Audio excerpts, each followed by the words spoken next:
উলুল আজমি মিনার রাসূল হযরত মূসা আলাইহিস সালাতু ওয়াস সালামকে আল্লাহ রাব্বুল আলামিন একটা লাঠি দান করলেন। যে লাঠিটা কেমন পাওয়ার ছিল, মূসা কালিমুল্লাহ যখন আল্লাহ রাব্বুল আলামিন ইযহাব, যখন তাকে অর্ডার করলেন তুমি ফেরাউনের কাছে যাও, তাকে কালিমা দাওয়াত দাও, ফেরাউন তখন জাদুকরের মাধ্যমে মূসা নবীর সামনে সাপ মেরে দিলেন।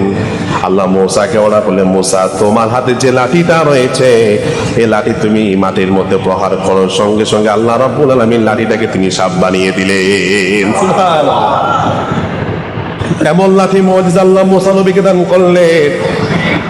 ফেরাউন যখন মূসা নবী এবং বনী ইসরাইল সম্প্রদায়কে ধাও করলেন, যখন পাহাড়ে কালজুম, এক জুমাতে তার প্রশ্নের জবাব দিয়েছিলাম, বাংলাদেশের মানুষ নীল নদ বলে, নীল নদ নয়, হাদিসের মধ্যে যে নদীটার নাম হলো পাহাড়ে কালজুম। ওই নদীর সামনে যখন গেলেন, যাওয়ার পরে তিনি আর কোনো রাস্তা দেখছেন না। আল্লাহ রাব্বুল আলামিন বললেন, মূসা তোমার হাতে যে লাঠি দেওয়া হয়েছে এই লাঠি দ্বারা তুমি পাহাড়ে কালজুম নদীর মধ্যে, সাগরের মধ্যে তুমি প্রহার করো। মূসা কালিমুল্লাহ প্রহার করতে দেরি হলো, কিন্তু বনী ইসরাইলের 12টা গোত্রের জন্য 12টা রাস্তা হতে দেরি হলো না। সুবহানাল্লাহ। আজ দুনিয়ার মধ্যে মূসা নবীর ওই লাঠিটা আছে, আজ দুনিয়ার মধ্যে এখনো আছে। আচ্ছা বলুন তো, আমি আপনি যদি সমুদ্র মহাসমুদ্রের মধ্যে যদি আঘাত করে রাস্তা হবে নাকি? কখনো হবে না। মূসা নবী চলে গেলেন, তার জাল্লা অথেন্টিক যে পাওয়ার দিয়েছেন, যে মুজিজা দিয়েছেন, তিনি যাওয়ার সঙ্গে সঙ্গে তার মুজিজাটাও চলে গেল।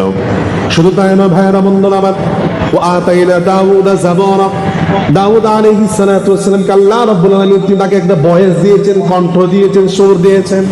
তিনি যখন জাবুর কিতাব তেলাওয়াত করতেন, মহাসমুদ্রের মাছগুলা কিনারায় চলে আসতো, পড়ন্ত জিনগুলা স্থির হয়েছে তার কণ্ঠে তেলাওয়াত শোনার জন্য।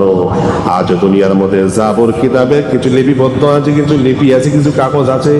আমি আপনি যদি কত সুন্দর করে কণ্ঠ দিয়ে তেলাওয়াত করি, মহাসমুদ্রের মাছ কিনারে আসবে নাকি? অনন্ত জিনগুলা কি স্থির হবে নাকি? তিনিও দুনিয়া থেকে চলে গিয়েছেন, তার মুজিজাটাও চলে গিয়েছে।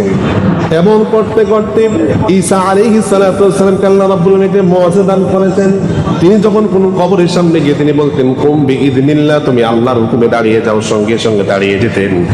আজ ঈসা নবীর অনুসারীরা দুনিয়ার মধ্যে আছে, তারা যদি বলে তারা কখনো কবর থেকে দাঁড়াবে নাকি? না না মুসলমান, কিন্তু নবীরাও চলে গেছেন, তাদের মুজিজাটাও চলে গিয়েছে। কিন্তু আমার আপনার নবী মুহাম্মদুর রাসূলুল্লাহ সাল্লাল্লাহু আলাইহি সাল্লামকে আল্লাহ রাব্বুল আলামিন এমন একটি মুজিজা দান করেছেন যার নাম হলো কোরআন। নবীজি আজ থেকে প্রায় ১৫০০ বছর আগে চলে গিয়েছে, কিন্তু আল্লাহর হাবিবের শ্রেষ্ঠতম মুজিজা কোরআন আজও দুনিয়ার মধ্যে আছে, কিয়ামত পর্যন্ত থাকবে। সুবহানাল্লাহ।